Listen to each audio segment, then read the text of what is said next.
شايف ناس بتتكلم عن الحريه وبتتكلم عن محدش من حقه ان هو يتكلم باسم الدين، والناس بتتكلم من فصل المعتقد الشخصي عن الحياه في المجال العام. فيعني متهيألي وجهه نظري انه في تقدم في الموضوع بالنسبه في الاطار العام، يعني في تقدم نوعا ما. العلمانيه زي ما بنعرفها انه هي التفكير بطريقه نسبيه في العالم المتغير. التفكير بطريقه نسبيه يعني التفكير بطريقه متغيره تتناسب مع احوال هذا العالم. تمام؟ التعريف ده هو تعريف الدكتور مراد وهبه. التعريف ده جاي منين؟ اصله جاي منين؟ من 600 سنه قبل الميلاد كانت الناس ليها افكار مختلفه عن الافكار اللي موجوده في المجتمع.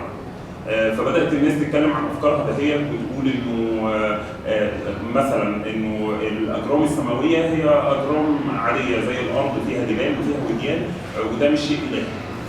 فكانوا بيتم اضطهادهم. بعديها بشويه بدات ناس ثانيه تقول لك لا، ده الارض مش هي مركز الكون، ده في اجرام سماويه بتدور حوالين كواكب اخرى، وده كان غير المتعارف عليه وقتها من التعارف الديني يعني. فتم اضطهادهم وتم تكفيرهم، يعني بعضهم حكم عليهم بالاعدام بسبب ان هم خالفوا المعتقدات دي. الموضوع تطور بقاله 2000 سنه، بيتطور بنفس الطريقه. الفكره انه في مجموعه من البشر قررت ان هي تمتلك الحق الالهي. مجموعه من البشر بتقول ان انا الصح واي حد تاني مختلف عني هو بالتاكيد هو خاطئ. في المقابل ناس تانية بتشوف الواقع وبتحاول توصل لحقائق مختلفة أو بتلاحظ حقائق مختلفة فبتعلن عنها، فبيتم اضطهادها وبيتم كبت هذه الحقائق وعدم الإعلان عنها. يعني الموضوع باختصار هو ناس بتفكر بطريقة ثابتة، بطريقة جامدة، تمام؟ دي أفكارها هي بغض النظر عن الواقع عامل إزاي، وناس تانية بتفكر بتشوف الواقع وبتحاول توصل بطريقة مختلفة تفكر فيها في العالم اللي احنا عايشين فيه. عندي إضافة في موضوع علمانية ولا علمانية. العلمانية بالإنجليزية سيكولاريزم. في كلمة لاتينية تعني العالم اسمها سيكيولم، من هنا اشتقت معنى العلمانية. معنى كده ان العلمانيه مشتقه لغويا من لفظه العالم، بس كلمه سيكيولم اللاتينيه دي بتعني العالم المتغير او العالم المتزمن، يعني العالم اللي له تاريخ، مش العالم اللي هو ملعب كره قدم وخلاص. لا، ده انا لما بقول ملعب كره قدم اعني ملعب كره القدم من قبل ما كان ملعب، مرورا بعمليه بناء ومرورا بالمباريات اللي اجريت فيه. فانا ما اقصدش اللقطه الزمنيه الثابته اللي انا شايفها دلوقتي، اقصد ملعب كره القدم بتطوره. فدي معنى كلمه العالم. تمام. فده معنى كلمه العالم باللاتينيه سيكيولم، اشتقت منه سيكولاريزم اللي هي العلمانيه. زي ما قال احمد، الموضوع في بعض الافكار الثابته اللي ممكن يعتقد بيها الناس، زي فكره مثلا انه الاجرام السماويه لها طبيعه الهيه، سواء كانت الاجرام السماويه دي زي الكواكب او زي القمر او زي النجوم لها طبيعه الهيه. دي كانت فكره شائعه مصبوغه بصبغه دينيه او صبغه مقدسه. لما جاء انكساغوراس قبل الميلاد قال انه الاجرام السماويه دي ما هي الا اجسام زي كوكب الارض اللي احنا عايشين عليه، وانه القمر او الكواكب ما هي الا وفيها وديان وفيها جبال وفيها تربه والى اخره. تم تكفيره وتم ضغط فكرته ده بسبب امتلاك مجموعه من البشر لحق مطلق ثابت. بين قوسين دي ثابت لان احنا هنرجع لها فكره العلمانيه بين اليمين واليسار. يعني لما نيجي نعمل موازنه للفكره العلمانيه بين التيار اليميني والتيار اليساري، انه في فكره ثابته وفي فكره ثانيه متغيره. الفكره المتغيره في فهم العالم بتناقض الفكره الثابته في فهم العالم، لانه انا مفهوم الانسان او معرفه الانسان بتكون متغيره. النهارده حضرتك تعرف ليك تصور معين عن ظاهره طبيعيه، بعد فتره من الزمن مع تقدم علمي او مع بحثك التجريبي او مع وقوع تجارب حياتيه قدامك، ده بيثري معرفتك بالظاهره العلميه وتفسيرك ليها، فبالتالي بيتطور. فمعنى كده انه معرفه الانسان هي اللي بتحتم عليه ان هو يتغير مع الظروف ويغير مفهومه. بيجي بقى الصدام ما بين حضرتك العلماني اللي عايز تواكب البيئه اللي انت عايش فيها وتواكب مفاهيمك المتقدمه، وما بين الاخر المعتقد ان هو عنده مفهوم واحد ثابت لازم هو يمشي عليه، ومش بس كده لا، كل البشر تمشي عليه اللي حواليه، سواء في اطار الدوله او في اطار المجتمع بشكل عام. بغض النظر تكمله عن كلام مؤمن، بغض النظر عن الحلول ده هي هل فعلا بتحقق المطلوب منها ولا لا. يعني انا ممكن اجي اقول لك انه المفروض ان احنا نولي الاخوان مثلا لانهم هم بيتكلموا باسم الاسلام، لكن في الحقيقه انا المفروض ان انا بخلي حد هو الرئيس عشان يخدمني، فهو ما بيحققش المطلوب منه، لكن انا معتقد ان هو ده الصح، فهو لازم هو اللي يكون في الحكم. تمام؟ فده في تناقض ان انا ما بشوفش الواقع، انا بغض النظر عن الواقع انا بقول ان هو الاحسن وخلاص، بغض النظر عن الواقع التجريبي. الفكره تطورت من 600 سنه قبل الميلاد لغايه النهارده، التطور بتاعها مشي في شكل يعني هي سلسله، لكن في حوادث تاريخيه معينه هي دي الحوادث الابرز فيها. فكره جاليليو لما اعلن ان الارض مش هي مركز الكون، فتم اضطهاده وتم ان هو ملحد. بعد كده هو ابن رشد بيجي بيتكلم عن قضيه التأويل، انه النص الديني مش المفروض ان هو يبقى ثابت، وانه العقل هو المفروض يقود النص مش النص هو اللي يقود العقل. تم برضه اضطهاد ابن رشد طردوا حرقوا كتبه وطردوه من الخطبه.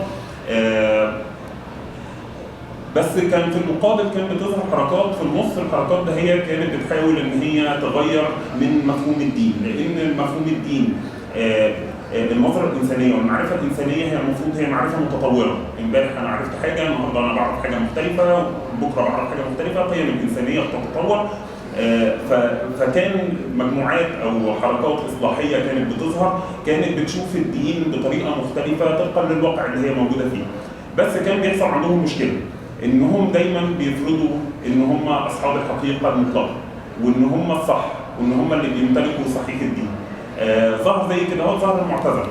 المعتزله برغم ان هم كانوا بيأولوا النصوص الدينيه تأويل جديد، لو خدنا بس المرحله دهيت احنا كنا ممكن نقول عليهم ان هم علمانيين، لكن في المقابل انه بعد كده هو بدأوا ان هم يكفروا بعضهم، وبدأ كل واحد يقول ان هو لا هو الصح، وان التأويل الاخر ليه هو الغلط.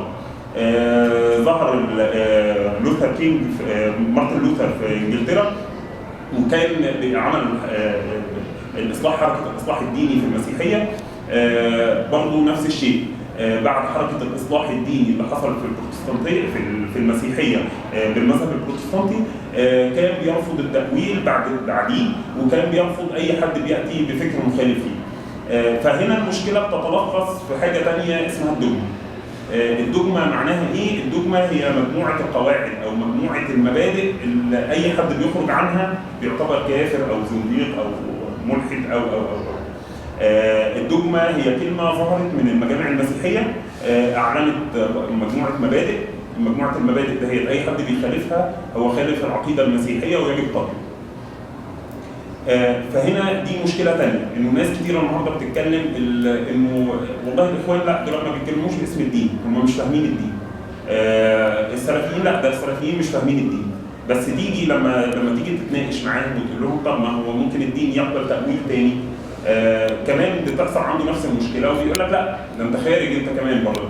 فهنا هو ما حلش المشكله من جذرها، هو ما حلش المشكله الاصليه، ان هو بيعتقد ان هو بيمتلك الحق في التأويل، يمتلك الحق في امتلاك هذا الدين. المشكله الاساسيه انه مش من حق حد ان هو يقول انا بمتلك الحقيقه. فكره امتلاك الحقيقه هي في الاصل هي فكره فلسفيه. فكره فلسفيه بمعنى ايه؟ انه النهارده انا بقول انه في حقيقه مطلقه، انا لا يعنيني ان انا انفيها او اثبتها يعني، بس الفكره انه طالما انت طمست هذه الحقيقه او قلت ان انا امتلك هذه الحقيقه فهي اصبحت نسبيه، مش نسبيه اسلاميه فقط، هي اصوليه مسيحيه واصوليه يهوديه واصوليه حتى في الهندوسيه، يعني الاصوليه في كل الاديان موجوده. بتفترض انه انه القديم هو الاصح، انها بتمتلك ان فهمها لهذا الدين هو الفهم الصحيح. لو قارنا بين الاصوليات اللي موجوده، سواء نتكلم عن الديانات الابراهيميه مثلا، سواء الاصوليه المسيحيه في بعض الكتب في امريكا، او سواء الاصوليه اليهوديه والاصوليه الاسلاميه، مثلا اتفاقيه كامب ديفيد اتقتل بسببها السادات هنا هو من الاصوليه الاسلاميه. في نفس الوقت الاصوليه اليهوديه في اسرائيل كانت بترفض هذه الاتفاقيه لانه ده تنازل عن جزء من الدين. الاصوليه المسيحيه كانت بتتكلم في امريكا انه يجب القضاء على الليبراليه، ولما ريجن تولى الحكم هناك فاحد القساوسه بعت له رساله بيقول له، هو كان حاكم لكاليفورنيا او تكساس مش فاكر، كاليفورنيا، وبعد كده هو بيبقى حاكم امريكا، الرئيس الامريكي، فبيبعت له رساله بيقول له انه لما انت كنت حاكم كاليفورنيا انت ما وضبطتش حكم المحافظين هناك، اخوانت الدوله زي ما بيقولوا. فهو الموضوع ان الاصوليات كلها متشابهه، هي بتفرض افكار معينه، افكار ثابته، بتحاول تطبق افكار ادبيه على واقع متغير فبتثبت الواقع. فبالتالي الدول الدينيه بتصبح دول متخلفه. التجارب دهيت موجوده سواء في افغانستان، سواء في السودان، سواء في السعوديه، سواء في ايران، هي بالفعل دول متخلفه. لو قسناها على مقياس الحضاره، المقياس اللي بتتقاس عليه الحضاره الانسانيه، هي دول لم تنتج شيء ولم تضيف شيء للحضاره الانسانيه. طيب من هنا هو قدرنا نوصل لحاجه انه العلمانيه هي التفكير في هذا الواقع بالطريقه الحقيقيه بالمعايير الانسانيه اللي احنا بنشوفها كلنا، من غير ما يجي حد تاني يقول لك لا ده هو ده الاحسن. طب ما ماشي اوكي، هو ده الاحسن، طب بنجرب الاحسن ده، فبتلاقيه ان هو وحش، هو ما بيفيدكش انت كشخص كانسان. فتيجي تقول له لا ده وحش، يقول لك لا ده هو كده، ده جاي من عند ربنا. طب هو بتتكلم عن مثلا انه فكره العدل، فيقول لك انه مثلا انه في الافكار الاصوليه يقول لك انه المراه مكرمه، فتيجي تقول له طب اللي بيحصل ده مش تكريم، فيقول لك لا ده هي مكرمه، ده ربنا اللي قال كده.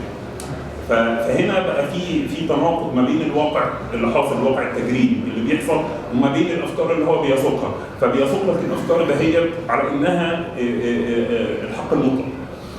فبالتالي اللي بيحصل ان الناس بتيجي في اختلاف في الحكم، في اختلاف في المعايير، هي مش قادره تحكم بالطريقه الصحيحه، الطريقه اللي كلنا بنشوفها. الكلام ده مش بيحصل في مصر بس، ولا بيحصل في الدول العربيه، ده الكلام ده حصل في العالم كله على ازمنه تاريخيه مختلفه. هنناقش الموضوع ده لما نتكلم عن الليبراليه والشيوعيه، لكن هو حصل في مصر. النهارده لما تيجي تتكلم مثلا الاخوان فتقول لهم انه في مشكله 1 2 3، فهو يقول لك لا ده رئيس مرسي هو احسن رئيس. طيب يا عمي طب ده هي في مشاكل، يقول لك لا اصل هو الاخر هو السبب. لو فرضنا انه مفيش اخر برضه بيحصل الصراع، لانه الصراع ده دي يعني التاريخ كله بيقول كده، انه الاخر ما كانش موجود، هو من داخله بيحصل جواه الصراع، ومن داخله بينقض نفسه وبيظهر حاجه جديده. اذا فهي مشكله في الافكار الاصوليه دهيت، هي دي اللي لازم يتم مراجعتها على اسس مختلفه عن الاسس المتعارف عليها. طيب في الفترة اللي حصلت من اضطهاد ديني بسبب الأفكار الجديدة، الأفكار المتغيرة اللي كانت موجودة، ظهر تيار الفكري ده هو يعني سمى بعد كده هو اللي هو تيار عصر التنوير. تيار عصر التنوير ده هو كان بينتقد الواقع، وكان بينتقد الكلام اللي كان بيتقال على أسس عقلية. اشهر الفلاسفه اللي اتكلموا في الموضوع هو كانت، اتكلم عن العقل وطريقه النقد. كانت المشكله اللي كانت موجوده في الوقت ده هو انه الاقتصاد كان اقطاعي بشكل ما، او هو كان اقطاعي فعلا يعني. كان في مشاكل كتيره في المجتمع، كانت قساوسه يعني مندمجين مع اصحاب مع الاقطاعيين. كانوا بيقولوا لهم اللي انتوا فيه ده هو العدل وهو الخير وهو السلام وهو كل حاجه، في حين ان هم كانوا مجرد عبيد. كانوا بيعوموا في اراضي الاقطاعيين، بيدفعوا لهم ضرائب هي تكاد تكون كل الفلوس اللي هم بيجمعوها، بيدوا لهم الفلوس دهيت، وعليهم كمان حمايه مالك الارض، بس ان هو يسيبهم ان هم يعيشوا في الارض. فهنا ظهرت مشكله، انه الدين بيقول لي لا ده انتوا كويسين، وفي نفس الوقت انا مش شايف ده، مش قادر ان انا اشوف ده بسبب الظروف المعيشيه اللي كانت موجوده، بسبب الواقع، وبسبب القيم المختلفه. ده انت بتقول لي ان انا مش فقير، او بتقول لي ان انا سعيد، في حين ان انا حاسس، انا نفسي حاسس ان انا تعيس يعني. كانت بدأ ينتقد الموضوع دهوت، وبدأ يفلسف او يحط منطقه في طريقه النقد او في طريقه عمل العقل.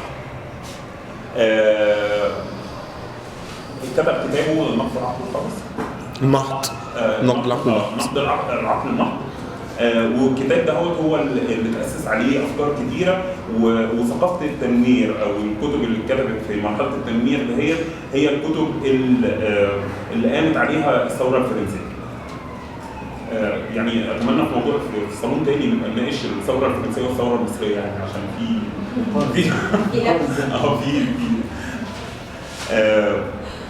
طيب من هنا هو بس نبدا نقول انه العلمانيه هي ملهاش شأن بعلاقتك الدينيه، تمام، لكن هي ليها شأن بطريقه تعايشنا مع بعض. في اوروبا ظهر مطلقات كتيره، وظهر تعددت الحقائق، وكان كل مجموعه من البشر بتعتنق دين معين او طائفه معينه، بالذات في المسيحيه، يعني تعددت الطائفه المسيحيه. فبدات ان هم كل واحد يقول لا انا الصح وانت الغلط. ظهرت حروب كتيره. الحروب ده هي كانت نتيجه، ما كانتش هي السبب في ظهور العلمانيه، كانت نتيجه للاصوليه المسيطره على العقليه. عصر التنوير ده هو بدا يفتح عيون الناس، بدا يقول للناس المفروض تفكروا بالطريقه دهيت. مش معقوله انه ان انت بتتكلم عن دين بيدعي العدل او بيدعي ان هو اتى بالعدل ويكون فيه ظلم واقع عليه. مش معقوله انه يبقى انت بتدعي ان الدين هو مليء بالتسامح، والقيم المنتشره في المجتمع هي قيم غير متسامحه بالمره. بدأ من هو تحصل التغيير، وبدأ التفكير بطريقه مختلفه تماما، هي التفكير بطريقه علمانيه، التفكير بطريقه نسبيه تتناسب مع هذا الواقع بغض النظر عن انتمائك الديني. هنا ممكن نبدا بقى في موضوعنا الخاص اللي هو العلمانيه بين اليمين واليسار. من خلال كلام احمد نقدر نقول انه العلمانيه تولدت طبقا للظروف الاجتماعيه والتاريخيه اللي عاشت فيها اوروبا، والافكار اللي كانت مسيطره على ذهنيه العوام وعلى ذهنيه المثقفين او الفلاسفه في هذا الوقت. لانه انا عندي مجتمعات مسيطر عليها اقتصاديا من الاقطاعيين، بيدعم هؤلاء الاقطاعيون رجال الدين باسم الاله، بيفرضوا على الجماهير او الشعوب او العوام في المجتمع ان هم يرضوا بهذا الوضع المأساوي بالنسبه لهم، لان هذا هو اختيار الله لهم، وان الفقراء يدخلون الجنه. وكان حتى فكره اليمين واليسار صنفت لانه رجال الدين والاقطاعيون كانوا قاعدين على اليمين، واليسار كان قاعد عليه الافكار الجديده او الافكار المختلفه يعني. ولكن الموضوع له ابعاد اخرى ثانيه، لانه على نفس الخط ظهر فكر ليبرالي مستند على العلمانيه، وظهر فكر يساري او انه كان موجود بالفعل كان ايضا مستند على العلمانيه. الفكره انه الهدف من كلامنا في موضوع مش عايزين نتكلم في تجريدات، الا انه الاشكاليه العظيمه اللي بنقابلها في مصر ان انا ليبرالي مش علماني، او ان انا يساري مش علماني. احنا عايزين الهدف من كلامنا انه نخرج بقناعه انه لن تصل الى الليبراليه بدون ان تكون علمانيا، ولن تصل الى ان تكون يساري بدون ان تكون علمانيا. ودي هنبدا نناقشها دلوقتي، انه الليبراليه طبقا لظروفها التاريخيه لم يكتب ولم ينظر لها إلا بعد التنظير للعلمانية والتنظير إلى الحكومة الأرضية أو الحكومة التي تحتكم إلى القوانين الدنيوية أو المعارف الدنيوية اللي احنا كلنا متفقين عليها، بدون الرجوع إلى قوانين دينية أو قوانين خرافية أو أسطورية أيا كانت، سواء كانت مدعومة من الكنيسة أو مدعومة من الخرافة والجهل والشعوذة، لأن ده كان مشهور جدا أو بيكون مشهور بشكل عام في عصور التراجع الفكري والتراجع الحضاري يعني. بالنسبة لليسار، الأفكار الماركسية بشكل عام أو الاشتراكية العلمية أو الشيوعية أيا كانت تسميتها بتقوم بشكل أساسي ومطلق على فكرة العلمانية أو فكره اللي بتسمى في الماركسيه الماديه الديالكتيكيه او الماديه الجدليه. فتستعجب جدا عندما تتحدث مع يساري مصري ويقول لك انه العلمانيه ليست من الماركسيه وليس لها اي سند يساري، ومش شرط ان اليساري يكون علماني، لان اليساري ممكن يكون اخوان مسلمين مثلا، ممكن يكون في يسار اسلامي. ما في مفكرين اخوان مسلمين بيسموا نفسهم يساريين. حسن حنفي مثلا من كوادر الاخوان المسلمين النائمه وفي نفس الوقت هو بيسمي نفسه يساري. فدي اشكاليه عندنا، انه كيف اكون يساريا بدون ان اكون علماني؟ والماديه الديالكتيكيه تقول انه ليس من شيء نهائي او مطلق او مقدس بالنسبه للديالكتيك. ده القانون الاول في التغير الديالكتيكي، انه ليس من هناك شيء مطلق او نهائي او مقدس يمكن ان يصل اليه الانسان، او ان يعتقد الانسان بانه لديه حق مطلق. والمطلق هو الذي ليس له شرط، فهو كلي وكامل وخالد او ازلي. يقيني. ويقيني بشكل عام.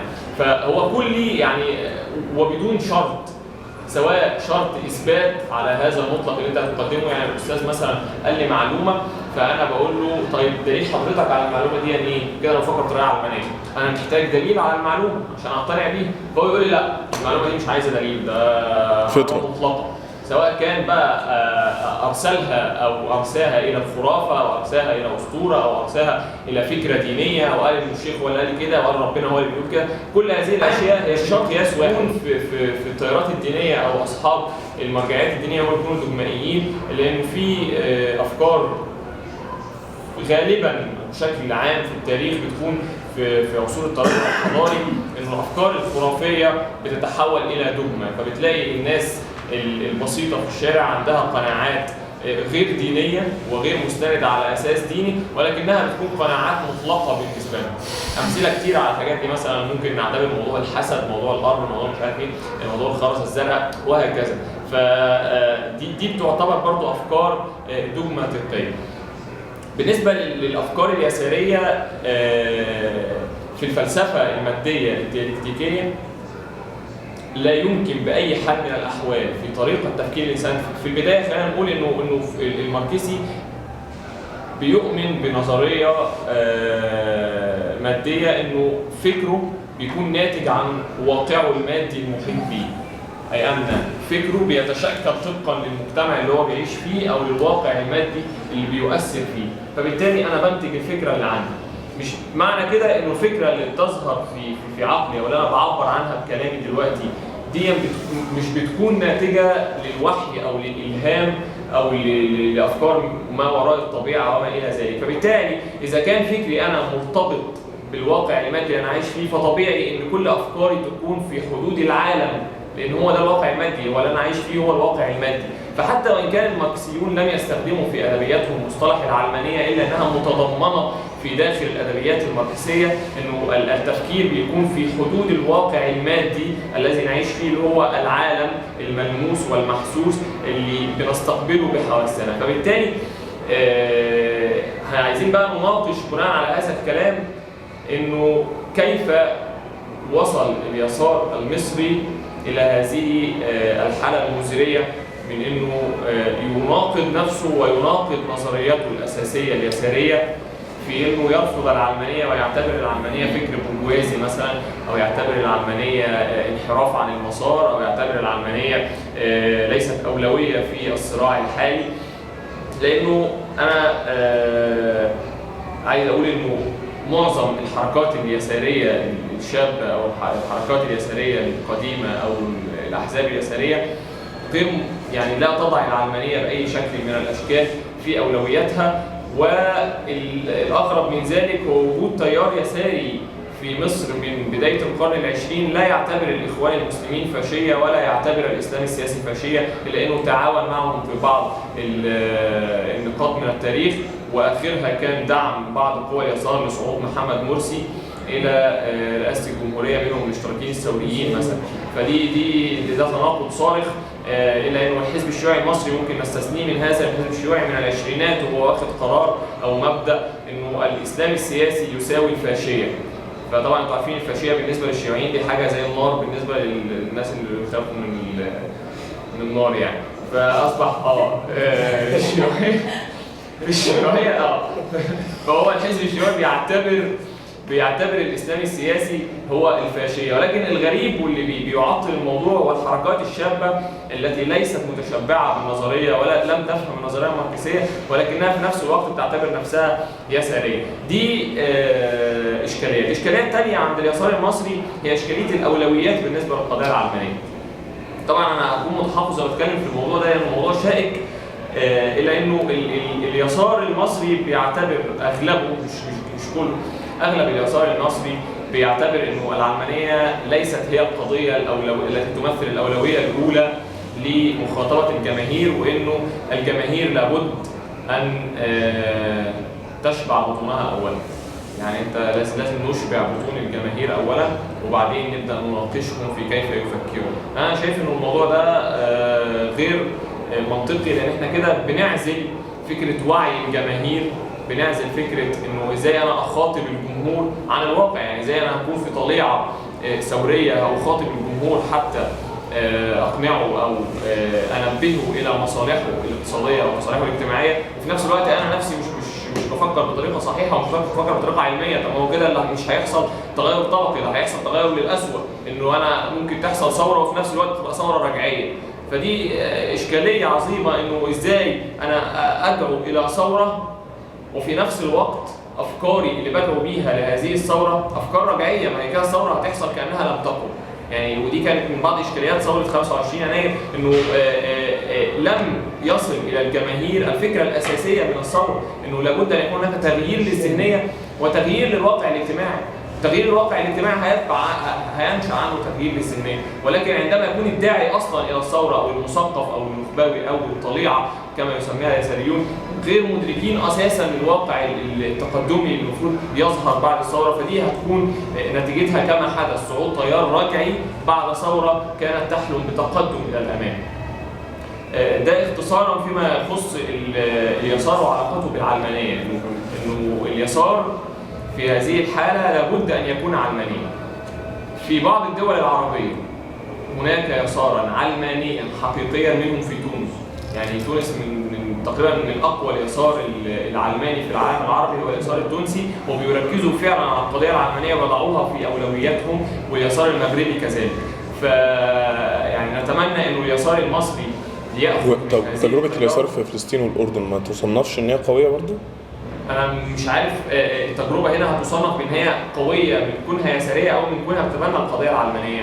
اليسار الفلسطيني واليسار الأردني بيختلف. هو في فلسطين الأساس للقضية اليسارية هو تحرير فلسطين، ففكرة العلمانية فيها ربما تكون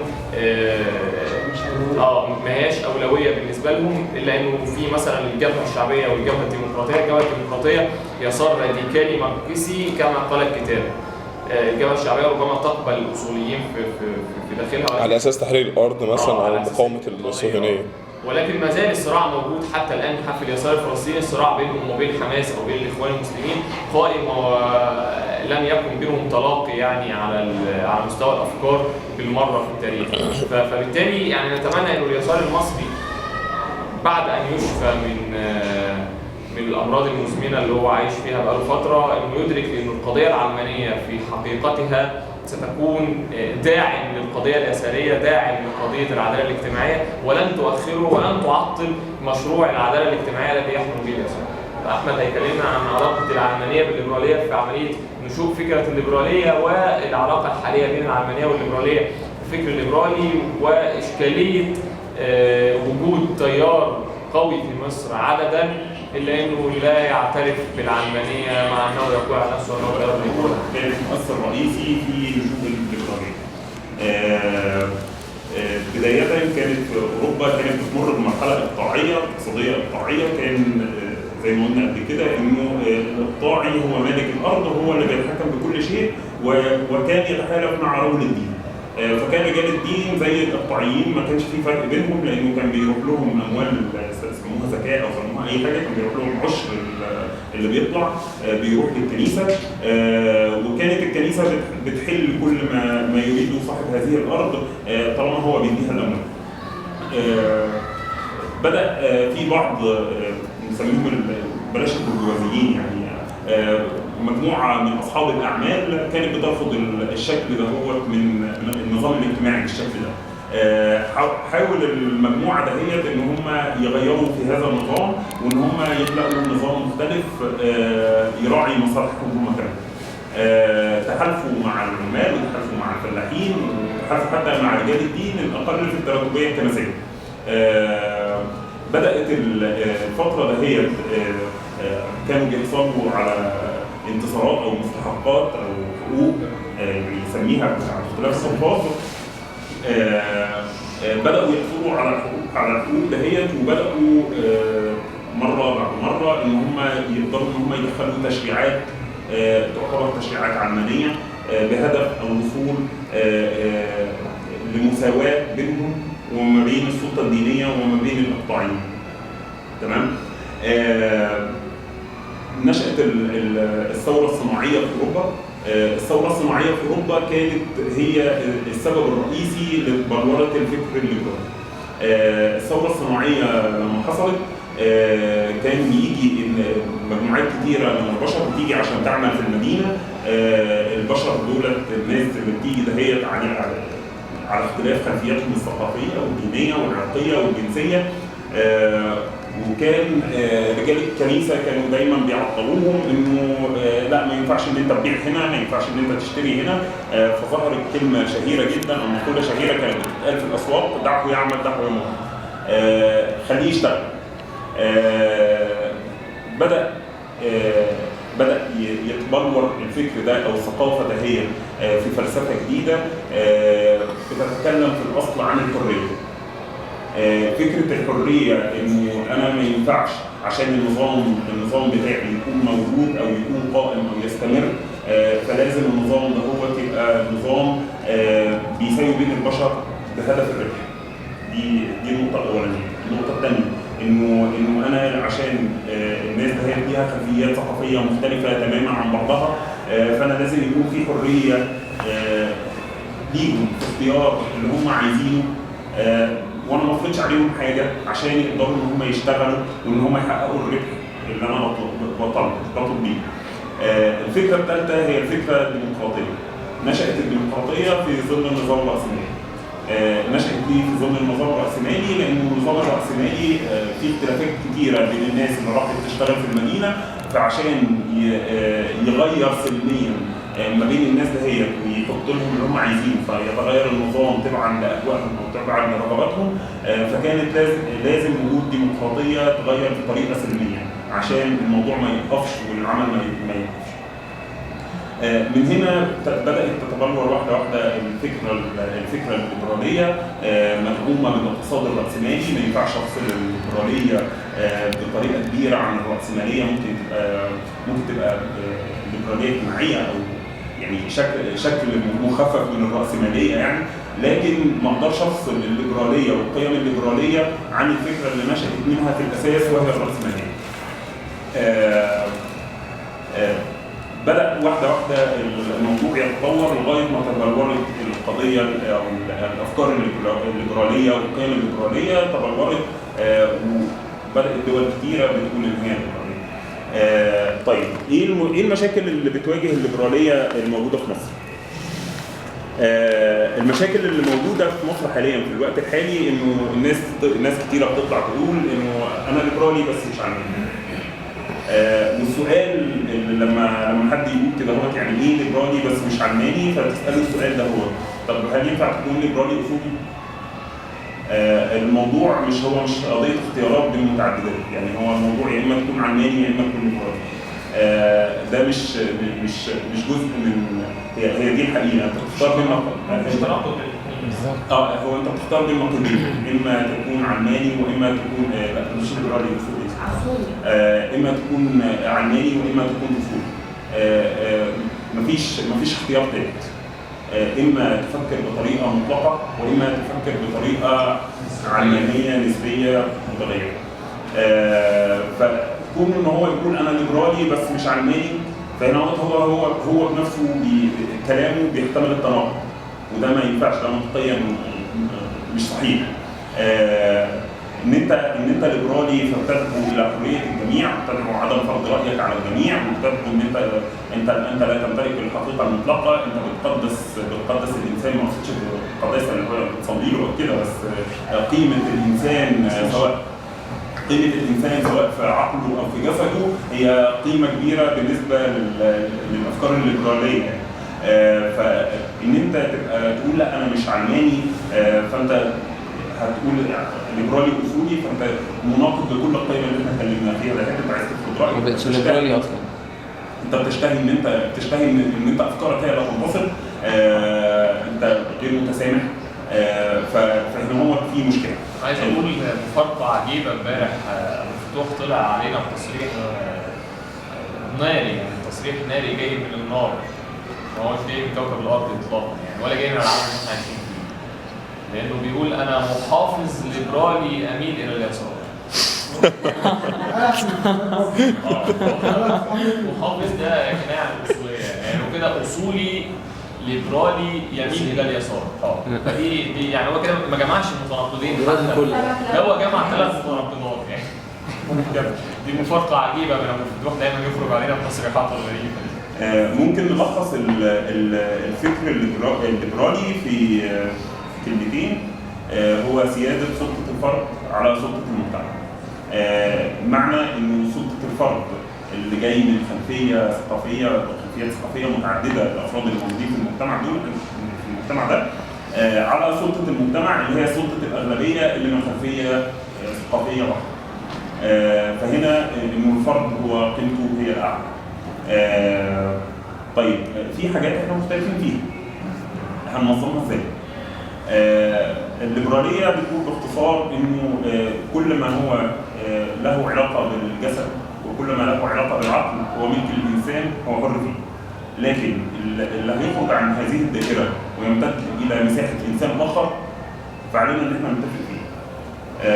ومن هنا هو نشأت فكره حقوق الانسان. حقوق الانسان بتتلخص في قداسه العقل والجسد، وما دون ذلك هو بالآليات الديمقراطية يمكن تغييره، ويمكن ان احنا نتناقش فيه ونتكلم فيه ونشوف انت هتمشي في الشارع، هتمشي على اليمين ولا على الشمال، هتركب المترو ولا مش هتركب، وكل الحاجات دي. وفي الاصل انه الجميع متساوي بغض النظر عن العرق، بغض النظر عن اللون، بغض النظر عن الدين. الشيوعية كمان بتتفق مع نفس هذه الآليات، لكن تاريخيا الشيوعية كانت شايفة ان التطور الليبرالي او التطور الرأسمالي اللي حصل دهوت هو تطور مش راديكالي. الناس شالت الإقطاع وجابت إقطاعيين جدد يعني، او بشكل مختلف. فكانت الفكرة الماركسية يعني كانت أكثر راديكالية، وكانت بتدعو إلى توزيع عادل للثروة بين الجميع. فلو هو توزيع عادل للثروه بين الجميع فازاي هيبقى قائم على اساس ديني يعني؟ ازاي ان انا لو انا بوزع الثروه بطريقه معينه فانا ازاي هدي للمسلم 10 جنيه والمسيحي هدي له 5 او هدي للراجل 10 والست 2. فهنا الموضوع فيه لبس كبير عند الناس، يا اما هي مش فاهمه الاصوليه بمعناها الحقيقي، او مش فاهمه العلمانيه، او مش فاهمه الشيوعيه، او مش فاهمه اي حاجه. في 5 نقاط هنا ممكن نجملهم ونجمل فيهم الاتفاق بين اليمين واليسار في القضيه العلمانيه. اول نقطه هي تطور المعرفه الانسانيه بمعزل عن المعارف الاصوليه او المعارف الدينيه او المعارف الدوغماتيقيه بشكل عام. بمعنى انه المعرفه الانسانيه تحتكم الى التجربه، تحتكم الى العلم، تحتكم الى الامور الماديه او العالميه او الارض اللي احنا عايشين فيه. تاني نقطة هو تطور الإيمان بتطور القيم الإنسانية، بمعنى أن القيم الإنسانية ليست ثابتة مرجعية ثابتة، سواء كانت دين أو كانت أعراف أو كانت تقاليد أو كانت عادات، أيا كانت هذه المرجعيات، لأنه المعرفة أو القيم الإنسانية الإنسان بيتأثر بيها بتكون ناتجة طبقا لمجتمعه وطبقا لظروفه وطبقا لحياته وطبقا لطبقته الاجتماعية وطبقته الاقتصادية. فكل هذه الظروف المادية بتؤثر في قيم وبتؤثر في نظرته للحياة أو للأمور الشخصية بالنسبة له. ثالث نقطة من نقاط الاتفاق بين اليمين واليسار وهي نقطة فصل الدين عن الدولة، بمعنى أن التشريعات في الدولة، سواء كانت دولة اشتراكية أو كانت دولة رأسمالية، لا يمكن بأي حال من الأحوال أنها تكون تشريعات دينية مثلا، ولا يمكن بأي حال من الأحوال أن تكون تشريعات رجعية مستمدة مثلا من بعض الأساطير أو بعض الخرافات. رابع نقطة من نقط الاتفاق هي فكرة الفصل بين الدين والعلم، بمعنى أن العلم يسير في طريقه كما هو، طريقه المادي، طريقه التجريبي، أيا كان طريق العلم، والدين يسير في طريقه الآخر كما هو في مؤسسته الدينية أو في دار العبادة أيا كان هذا الدين. فبالتالي لا يمكن بأي حال من الأحوال في أي دولة علمانية أن تقبل بأن يكون هناك سلطة للمؤسسة الدينية على العلم أو على العلماء أو على المفكرين بشكل عام كما حدث في الماضي، لأنه من أجل هذا خرجت العلمانية أصلا من عصور النهضة وما قبلها في عصور الظلام من اضطهاد المؤسسة الدينية للمفكرين أو للعلماء بشكل عام. خامس نقطة والأخيرة هي فكرة المساواة بين الجميع على اختلافاتهم، ده فكرة تقدمي مثلا بالنسبة لليسار، إنه بيعتبر إنه الجميع متساوون، كل الروس متساوية سواء كان رجل أو امرأة أو كان من خلفية عرقية، من خلفية عرقية ما أو خلفية عرقية مختلفة، أو كان من خلفية دينية ما أو خلفية دينية مختلفة، أيا كانت خلفيته أو مرجعيته أو عرقه أو جنسه أو إلى آخره، فده لا يغير في كونه إنسان ولا يغير في كونه مواطن داخل الدولة. فالخمس نقاط دي تجمل إزاي ممكن يكون في اتفاق بين اليمين واليسار في مصر، خصوصا في هذه الفترة، لأن هذه الفترة ليست فترة صراع على تجريدات أو على بعض الأفكار التنظيرية، إنما هي فترة محاربة الفاشية كما نسميها، محاربة الفاشية الإسلامية حاليا. الجميع لابد أن يتكاتف لمحاربة الفاشية الإسلامية الرجعية بالنسبة للجميع.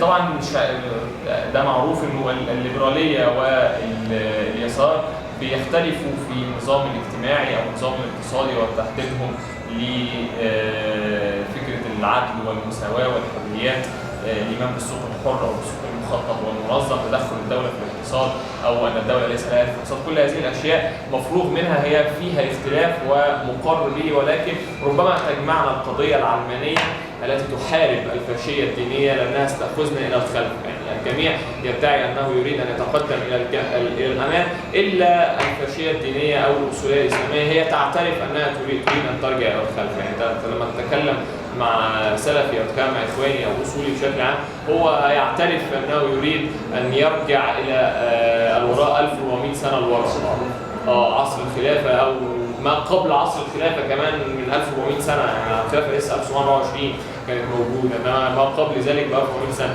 فهو بيعترف انه يريد ان يرجع الى الخلف. فهنا يعني لابد ان يكون هناك موقف من هؤلاء، من يدعو الى الرجوع الى الخلف ومن يريد ان يتقدم مسايرة لتغير العالم من حولنا ومسايرة للتقدم المعرفي في الحضارة القائمة مثلا التي تخلفنا عنها كثيرا.